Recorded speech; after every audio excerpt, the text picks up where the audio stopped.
How to use Grab safely during peak hours. First of all, always make sure your Grab app is updated to the latest version. This ensures that you have access to the most reliable features, especially during high demand periods.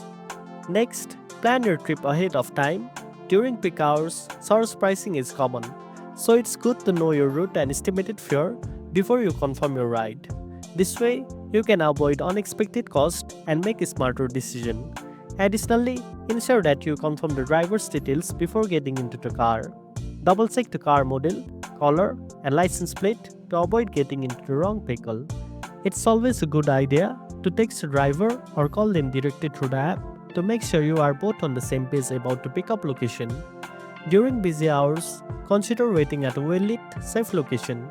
This helps you avoid rushing through crowded or unsafe areas. If you are in an unfamiliar place, try to find a spot where there are other people around, like near stores or other businesses. Also, keep track of your ride's progress through the app. The real-time tracking feature allows you to monitor the route and confirm that you are heading in the right direction. Lastly, be mindful of your belongings and avoid sharing personal information with the driver. It's important to stay alert and focused, especially when there are more passengers and drivers on the road during peak hours. And that's it. Now you know how to use Grab safely during peak hours. If you found this video helpful, don't forget to like, share, and subscribe for more tech tips. Thanks for watching, and I'll see you in the next one.